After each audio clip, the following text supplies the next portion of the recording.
Hello students, बेटा आपको याद होगा लास्ट वीडियो में हम लोगों ने एक्टिव ट्रांसपोर्ट के बारे में पढ़ा था। आज हमको डिस्कस करना है ऑस्मोसिस एंड ऑस्मोटिक प्रेशर। सबसे पहले ऑस्मोसिस की बात करते हैं। ऑस्मोसिस को हिंदी में परासरण कहा जाता है। क्या कहते हैं? परासरण। होता क्या है सुनो। In osmosis water molecule move from low concentrate solution to higher concentrate solution through the semi permeable membrane। यदि सरल भाषा में कहा जाए तो परासरण में जल के अणु कम सांद्रता वाले विलयन से अधिक सांद्रता वाले विलयन की ओर गति करते हैं।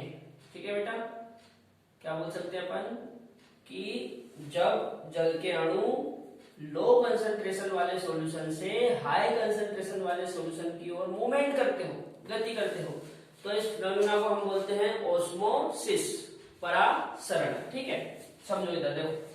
जैसे मैंने यहाँ पे दो सॉल्यूशन बना रखे हैं, ठीक है, एक ये और एक ये। यदि अपन चाहे तो इसको नाम दे सकते हैं ए और इसको नाम दे सकते हैं बी।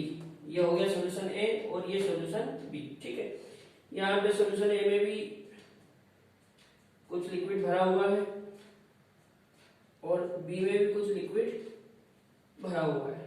ठीक है, ये इस तरह से। अब आप समझो, मेरे को वाटर मॉलिक्यूल की मूवमेंट करानी है लो कंसंट्रेशन वाले सॉल्यूशन से हाई कंसंट्रेशन वाले सॉल्यूशन की ओर। मतलब एक सॉल्यूशन की कंसंट्रेशन अपने को लो रखनी पड़ेगी और एक की हाई। ऐसा करते हैं, यहाँ पे कुछ सॉल्यूट मॉलिक्यूल बना देते हैं और यहाँ पे सॉल्यूट मॉलिक्यूल कुछ ज्यादा मात्रा में बना देते हैं। ठीक है, अब देखो आप यहाँ पे आपको आसानी से समझ में आ रहा है कि इस तरफ सॉल्यूट मॉलिक्यूल ज्यादा है, इसलिए ये कैसा हो गया? High concentrate solution. और इस तरफ ये जो सॉल्यूट मॉलिक्यूल मैंने बना रखा है ये कम है, लो कंसंट्रेशन में है, इसलिए ये कैसा हो गया?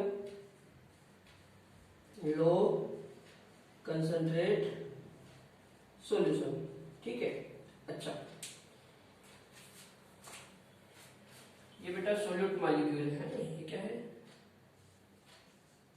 ये सॉल्यूट पार्टिकल। जिस तरफ सॉल्यूट पार्टिकल ज्यादा होंगे उस तरफ सॉल्यूशन की कंसंट्रेशन हाई होगी। ठीक, अच्छा, हमने पढ़ा है कि सेमी परमेबल मेम्ब्रेन से होकर वाटर मॉलिक्यूल जाते हैं। तो ऐसा करते हैं, यहाँ पे अपन एक सेमी परमेबल मेम्ब्रेन बना देते हैं।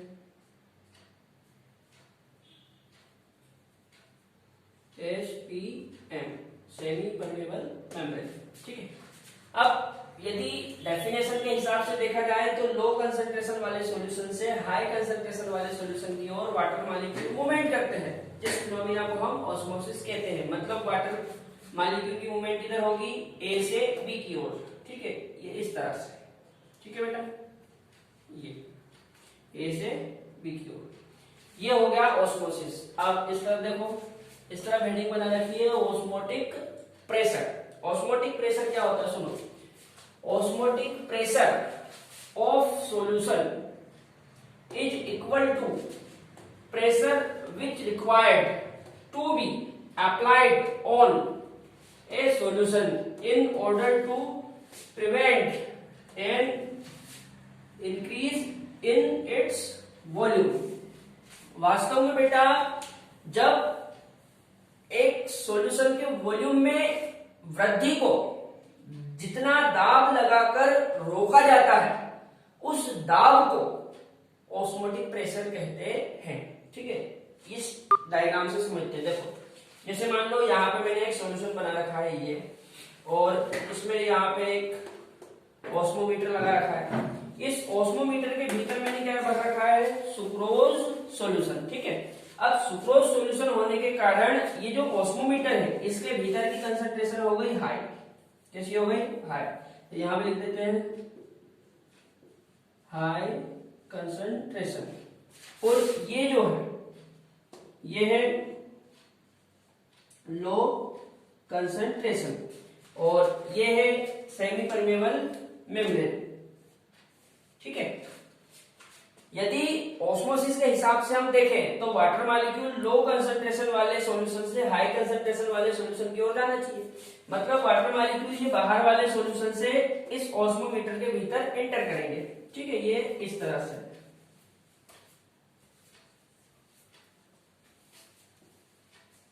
ये इस तरह से वाटर मॉलिक्यूल अंदर की ओर इंटर करेंगे। ठीक है बेटा, अब ये वाटर मॉलिक्यूल जब इसमें इंटर करेंगे तो इसका जो वॉल्यूम है वो धीरे धीरे बढ़ेगा, इंक्रीज होगा।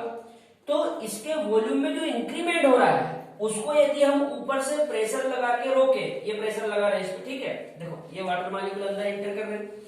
जब वाटर मॉलिक्यूल इसमें अंदर इंटर होंगे तो इसका वॉल्यूम धीरे धीरे इंक्रीज होगा, मतलब आयतन धीरे धीरे बढ़ने लगेगा। तो इस बढ़ते हुए आयतन को ऊपर से जितना प्रेशर लगा के रोक सकते हैं उस प्रेशर के बराबर होता है ऑस्मोटिक प्रेशर, परासरण दाब। ठीक है बेटा, अब यहां पे अपन जो परासरण दाब होता है इसको मैथमेटिकल तरीके से कैसे कैलकुलेट करते हैं वो और देखते हैं। बेटा यदि हम ऑस्मोटिक प्रेशर को मैथमेटिकली कैलकुलेट करें तो दो केस बनते हैं। एक केस बनता है नॉन इलेक्ट्रोलाइट का और एक केस बनता है इलेक्ट्रोलाइट का। ठीक है, जो नॉन इलेक्ट्रोलाइट होते हैं उनका ऑस्मोटिक प्रेशर इस तरह से कैलकुलेट किया जाता है, pi equal to C R T. क्या फॉर्मूला होता है, pi equal to C R T. दूसरा, जो इलेक्ट्रोलाइट होते हैं उनका ऑस्मोटिक प्रेशर इस तरह से कैलकुलेट किया जाता है, pi equal to C R T into I. ठीक है, पाई यहां पे ऑस्मोटिक प्रेशर है, सी को आप मोलर कंसंट्रेशन बोल सकते हैं। ठीक है, सी को क्या बोल सकते हैं, मोलर कंसंट्रेशन। आर ये सॉल्यूशन का कांस्टेंट होता है जिसको अपन सुन लो, पाई ऑस्मोटिक प्रेशर है, सी मोलर कंसंट्रेशन है, आर को आप यूनिवर्सल गैस कांस्टेंट मान सकते हैं और टी टेम्परेचर है केल्विन में। अच्छा, यहाँ पे ये जो आई है, इस आई की चर्चा मैंने सॉल्यूशन वाले चैप्टर में करी थी, आपको याद हो तो ये वन ऑफ फैक्टर है जिसको मैंने बहुत डिटेल में समझाया था। ठीक है, आप इसको वहां से समझ सकते हैं। अब हम ऑस्मोटिक प्रेशर के बारे में कुछ की पॉइंट देख लेते हैं। सबसे पहला है बेटा, the osmotic pressure of pure water is 0। ये सबसे ज्यादा इंपॉर्टेंट है और परीक्षा में पहले आ चुका है, याद रखना।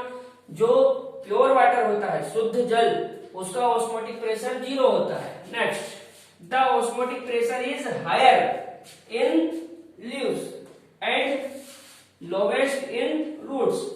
यदि हम एक प्लांट की बात करें तो प्लांट्स की लीव्स में, मतलब पत्तियों में ऑस्मोटिक प्रेशर सबसे ज्यादा होता है और जो रूट होती है, जड़, उनमें ऑस्मोटिक प्रेशर सबसे कम होता है। ठीक है, next, osmotic pressure of A solution is measured by osmometer. आपको याद होगा थोड़ी देर पहले मैंने ऑस्मोमीटर का एक डायग्राम बनाया था। ठीक है, तो जो ऑस्मोटिक प्रेशर होता है उसको ऑस्मोमीटर द्वारा मेजर किया जाता है, मतलब मापा जाता है। Next, order of osmotic pressure. यहाँ पे ऑस्मोटिक प्रेशर का एक ऑर्डर बना रखा है।